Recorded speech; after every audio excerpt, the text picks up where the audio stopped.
and welcome to another day of Energy Express from WVU Extension Service. I'm your host, Zach Harold, and I'm back here at the West Virginia State Capitol. We're celebrating West Virginia's birthday week. We'll start off today with a tour of a WVU residence hall. That's where students live when they attend classes at WVU. And our guide will be Jamie Yoder. Let's check it out.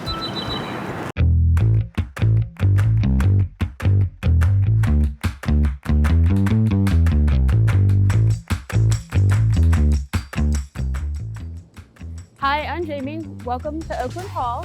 I'm going to take you on a quick tour just to see what a residence hall looks like. But first, we got a mascot.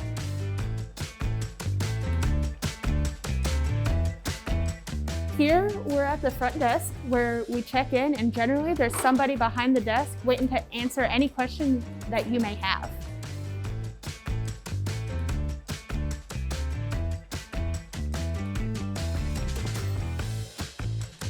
Here, we're on the second floor. Now, this starts the main floor for one side of Oakland Hall, but this is where shared floors come into play. In a typical room here in Oakland, there's typically two sets of essentially everything. Two sets of dressers, two beds, two nightstands, two closets, two desks, two lamps. It varies from person to person what you bring in. Definitely mattress pad, mattress cover, sheets, blankets, pillows, and just varying outfits that go with our ever-changing weather. Here is our laundry room where we do laundry. So just a few things about our laundry here is one, you need your student ID, and two, remember your own laundry detergent.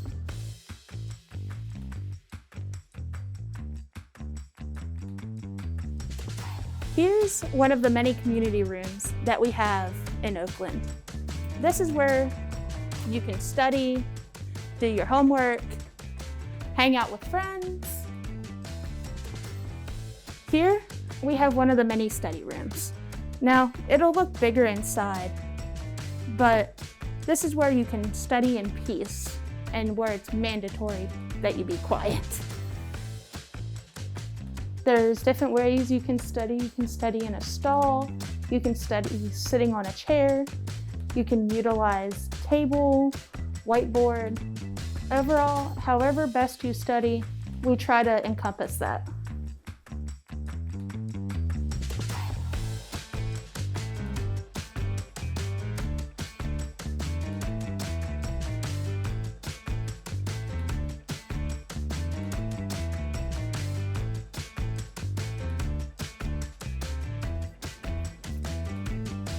And that's Oakland Hall. That's the basis of what you find here at a residence hall in WVU. Obviously, it varies from residence hall to residence hall. For more information, you can go to housing.wvu.edu. Thanks for joining me.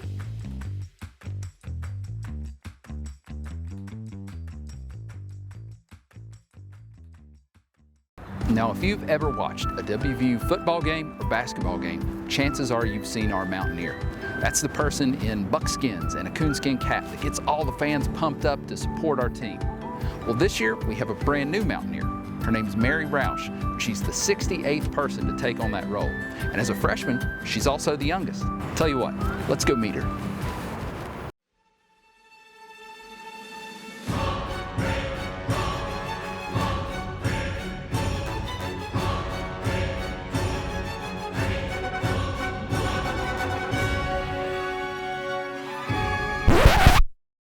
Hi, I'm Mary Roush, and I am West Virginia University's 68th Mountaineer mascot.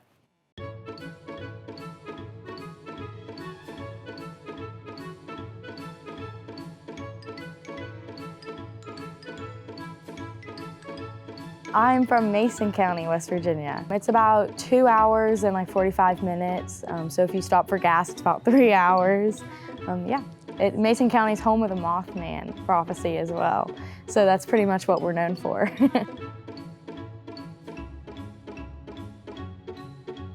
I study advertising and public relations, and then I also have a minor in sports communication. I would love to work for maybe this university one day, or other universities, and maybe even some professional sports teams in the PR department. I am a freshman. I'm the youngest to don the buckskins.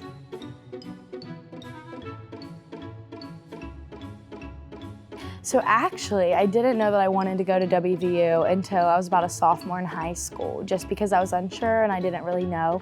But as soon as I came to WVU, I knew that this was home, this was the place for me. I wanted to stay in state. I wanted to go to a university that represents where I'm from and my culture and my traditions.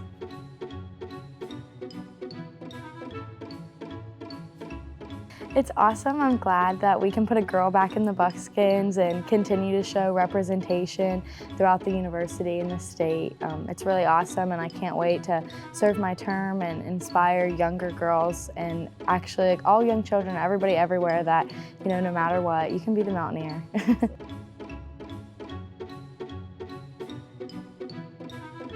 To become a Mountaineer, the application process started out with like a paper application, which included, what we are involved in on campus, letter of recommendations, 5 essays, and then from there we got chosen. About like 10 of us got chosen to do an in-person interview with a panel of about 20 different people. And so from the interview process, they picked 4 of us to be in the final 4. And then we went to a basketball game, a home men's basketball game, and did a cheer off. And that's when they gave us a set of buckskins, a coonskin cap, a rifle, and we pretty much just went around. We got one half the basketball game to just interact with fans, do some let's go chants, and so that the panel could just observe how we really reacted once we were in the buckskins. And from there, they picked the finalist, which was me. It was amazing, it was awesome. I definitely didn't think that I was going to win, so I was in pure shock, but I think that made the memory in the moment a lot more memorable and a lot more important to me because I wasn't expecting to hear my name, so it made it 10 times more awesome.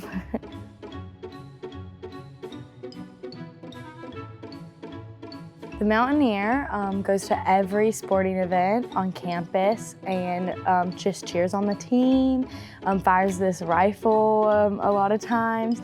And then on top of that, we also travel the whole state of West Virginia, doing different appearances, coming to elementary schools, going to fairs and festivals, and just being an ambassador for the state and university.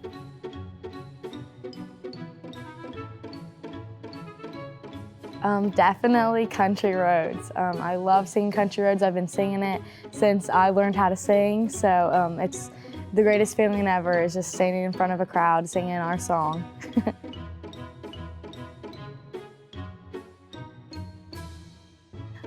So back in high school, I always was like the #1 fan for my high school, and I always have just been a cheerleader for everybody and anybody, any sports teams. I've always just had like that spirit and that passion. So when I decided, I was like, oh, I might want to be the Mountaineer one day. But then once I got to WVU and I really like got involved on campus and just really like got in touch with the university's culture, I was like, that's going to be me. I can do that. That is the position for me. And there's no better way to give back to my state and to my college that has given me so much, rather than to represent it as our mascot.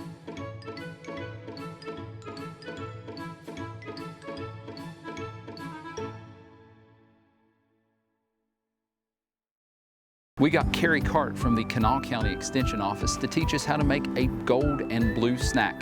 That's for the official state colors of West Virginia. Let's take a look. Hi, my name is Kerri Carte. I work for WVU Extension Service in Kanawha County with the Family and Community Development Unit. And today we are going to make a gold and blue snack that's very simple and very easy that you can do at home. We're going to start with some lovely fresh cantaloupe, and we're going to slice it down the center so that we can go ahead and take the peel out. Now, I have cleaned all my fruit before I started, even my cantaloupe, because we're cutting through it. I've obviously cleaned all my counter, I've washed my hands.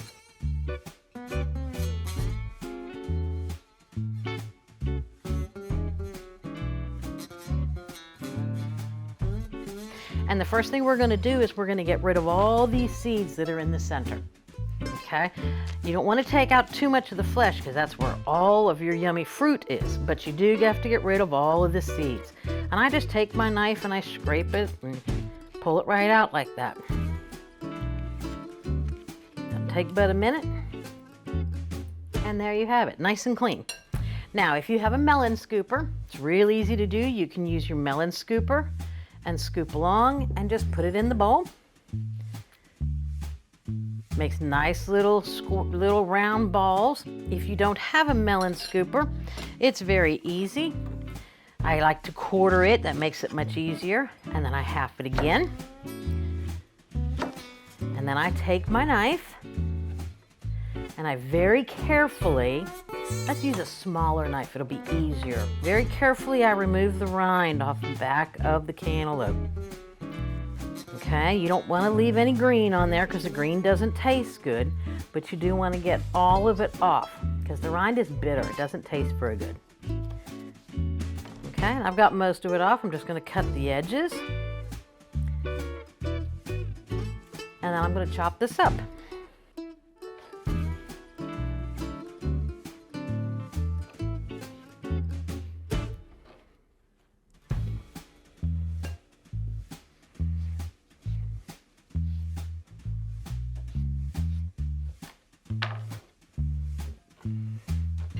Okay, so you can see I've got some lovely chopped cantaloupe here. It smells divine. And to this, I'm going to add some freshly washed blueberries. I have already washed these. And I do about the same amount of blueberries to the same amount of cantaloupe. So it's about, I don't know,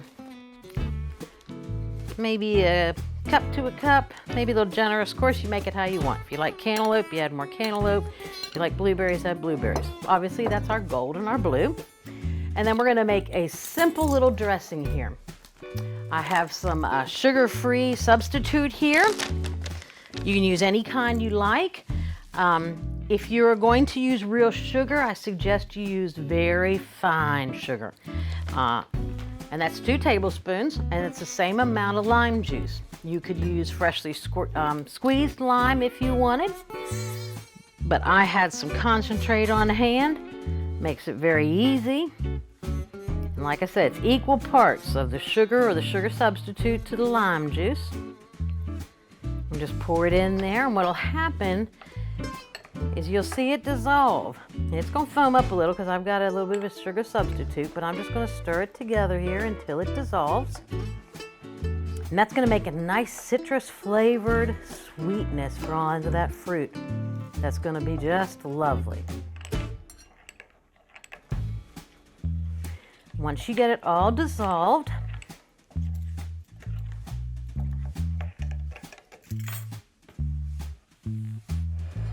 we're just going to pour it on top. Then we're going to mix it up.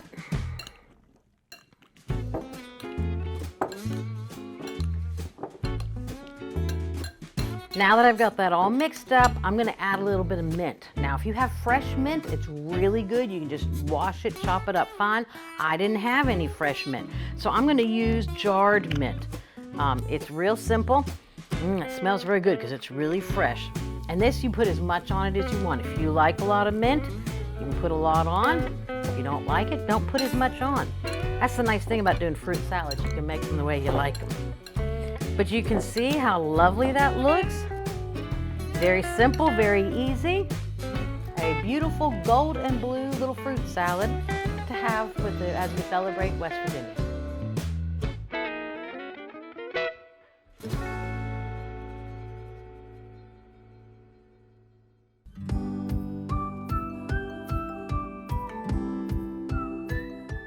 I'm Garrett Weigel. And I'm Alex Doyle. And we're both graduate assistants with Adventure West Virginia. And so today we're here at our Outdoor Education Center to be able to talk a little bit about what we do. And so to start off for that, I wanted to start a little bit broad. And so what that means is talking about what Adventure West Virginia is in general. And so we're actually a program through West Virginia University that does a series of different trips and programming for faculty, staff, students, as well as the general public. And so what the bulk of that means is that we do a wider range from just a couple hour, half-day kind of programs or trips, all the way up to multi-week trips that can be outside of the country. And so within there, we do a wide variety of outdoor recreational activities such as rock climbing, whitewater rafting, ziplining, high ropes activities, or even just your occasional hike around the Morgantown area or even the state as a whole. And so what we're going to do specifically today is talk a little bit about where we are and what we do up here. So, you're probably wondering where we are right now. We're actually at the Outdoor Education Center in West Virginia University's Research Forest. That's just north of Cooper's Rock State Park and about 20 minutes up the road from Morgantown. And so what that means for us, specifically at the Outdoor Education Center, is that we do customized programming for a variety of different groups that focus on personal and group development. How we do that is that we are able to kind of set up a series of different portable initiatives, low ropes courses, high ropes course elements, or zipline canopy tour programming. And so what that means for us is that we deal with a lot of different types of groups and participants. These programs are open to the public and we normally operate March to November. Usually in a season we have about 6,000 participants go through our programs. Awesome. And so why don't we go ahead and head up to the course now, and we will show you kind of behind the scenes a little bit of what it takes for us to go out on our zipline canopy tour course today. All right, so now that we're up here at our course, what we have to do next is go through a series of different discussions as well as a couple different skills to be able to show for our participants what they need to do to be out on course. Starting with that is that we have our course manager actually talk through an orientation process for them so that way they understand exactly what everything is going to be a part of and what that means for them. So, today we'll be going on our Canopy Tour zipline course. Our course consists of 4 zip lines ranging from 200 feet to 1,000 feet in length. You'll be going at speeds of 32 miles per hour and at heights of 50 feet. Throughout the course, we also have a suspended bridge, a ladder, a rappel at the end, followed by a brief hike. Alrighty friends, so this right here is our ground school. And so what it represents is actually our lines out on the course. And so what we're going to do here is actually show you and have you go through these skills so that you understand kind of what you need to do from a participant lens and what we're going to be doing from a guide role. And so what that means first is that while we are out on course, we want you to enjoy the ride. And so what that means for us is that the guides are taking care of all the transfers. They're doing all the clipping, all the technical stuff with your trolleys. All we're going to have you do is essentially hold on to the handlebars and do as asked by the guides. Now at any point in time, if you feel like your harnesses kind of feel weird, they're getting a little bit of a pull, if you feel like something doesn't feel right with your gear, please get myself or Alex and we can be able to work with you to make sure that everything is okay. And so what's going to happen here is that I'm going to clip myself in and kind of walk us through those skills. And so what's going to happen next is that now that I've clipped in, I'd go through a little bit of a check with you, make sure everything is looking okay. And once I get the go-ahead from Alex, what I'm going to end up doing is asking you to sit down right into your harness, put both hands on the handlebars. And then when we're ready, I'm going to end up unhooking from this platform, hooking you in solely onto this line. And the next steps of what's going to happen is that I'm just going to have you lift up your feet and let gravity do the rest of the work. And so as you are going down the zip line, let's remember to keep those hands on those handlebars. Because what that means is that they actually act just like you would with steering a bike. And so if you were to end up kind of going left or kind of going right, you can use those to make sure that you're steering and going down the line so that way you can see Alex. As you're also going down, it makes it pretty easy to be able to kind of cross your legs, be able to go straight forward. If you feel like maybe you're going a little bit too fast and not quite feeling that, you can kind of open up and starfish out so you slow down. If you want to go a little bit faster and you're kind of looking for that thrill, you can kind of scrunch up like a cannonball so that way you can kind of increase your speed. So I'm going to go ahead and unhook and go down the zip line. Keep coming, keep coming, keep coming. Start to put your brake on. Awesome. Okay, so we're now on platform 1 of our zipline course. A couple things to be able to talk about here. It's a little bit specifically about where we are. And so it got mentioned earlier that we're in the University Research Forest. And so what does that mean? So like we said, the University Research Forest is just north of Cooper's Rock State Forest. It's about 20 minutes outside of Morgantown. And so what that means for us is that it's about 7,600 acres that the university actually leases from the state each year. And so our University Research Forest acts as a multitude of different resources for our students, faculty, and general public to be able to use. Our course and our entire center itself up here only takes about 7 to 8 acres. And so up here as well, the forestry department manages the whole area actually. So they do a variety of different classes, they do a variety of different burns, they also do logging and different features. In fact, they actually have a sawmill just across the street from our course. And so besides that, there's other departments too. Sometimes you might have the forensics department, you might have photojournalism, or you might actually have ROTC come up here and do a variety of different programming. So it's a really cool resource that is available to the public to be able to come out here, just be able to hike, fish, hunt, or come out on our course and be able to enjoy some of our high ropes activities. And so as we're going through, we hope you enjoy it. If you don't, that's okay. We hope you still get to have that fun experience up at height. So now I'm going to go ahead and go down our first line. It's about 100 to 200 feet long. You can go about 10 miles per hour if you cannonball going into the next platform. Okay? I'm going to go ahead and unhook. Get into here. And we will see you all on the zip side.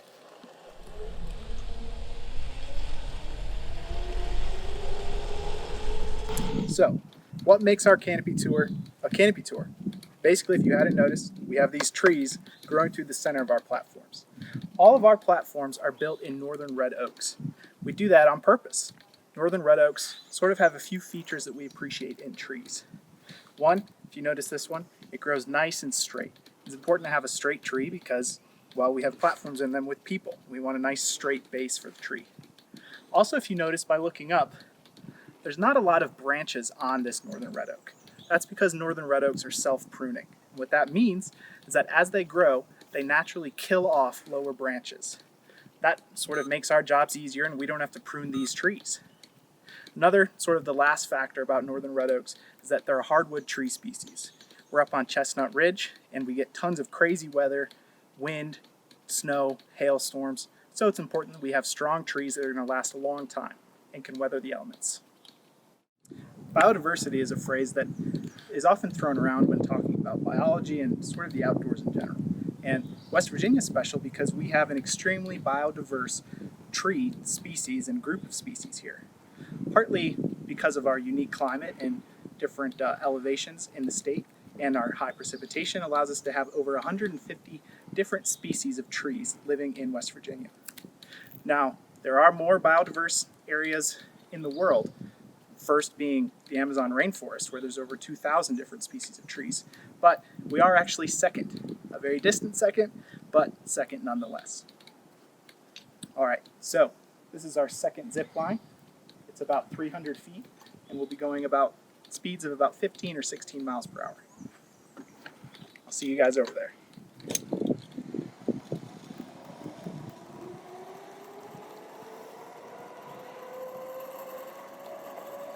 Okay, so if you look behind me, and you could also see it from platform 4, there's actually kind of a hill in what is actually referred to as a ridgeline. And so specifically that is Chestnut Ridge. And what's significant about that is the most westward ridgeline in the Appalachian Mountains. And what does that mean? And so that means that theoretically, if you take out air, you take out gravity, and if you made a paper airplane, from Chestnut Ridge right there, you could take it, you could throw it out west, and you would not hit a point as high in elevation until you hit about 10 miles south of Denver, Colorado. And so that's pretty cool. And so what that also means too is due to that elevation increase, and so we can even bring that a little step closer. And so Morgantown, which is about 20 minutes away, is only about 1,000 feet in elevation. When you get up to Chestnut Ridge and even on our hill right here where we have the base of our course, is about 2,300 feet in elevation. So it's about a 1,300 foot increase. And so being able to combine that elevation increase while also being the most westward ridgeline, we get a lot more severe weather. And so what ends up happening is that you have all that weather that develops out in the Great Plains and out west. It comes across, it hits Chestnut Ridge, and it creates a rain shadow effect. And so we get dramatically more rainfall per year than a lot of other places. And so combining that with that elevation increase between Morgantown and Chestnut Ridge here, it's also an average about 5 to 10 degrees cooler. And we also get a lot higher amounts of precipitation. And so especially when we get into the winter time here, if Morgantown gets a dusting of snow, we can get about 6 to 8 inches. That's actually kind of cool. For this past winter, we got enough snow where we had, at our highest, we had about 3 feet of snow at one point here. And so we actually had to snowshoe to come up here and check out on our course and make sure that there was so much snow that it didn't potentially harm any of our trees or any of our course elements or facilities. So thank you all very much for being part of this experience today. We hope you got to enjoy it. We're going to start our hike back up to our shed, and we hope you all get to enjoy the rest of your day.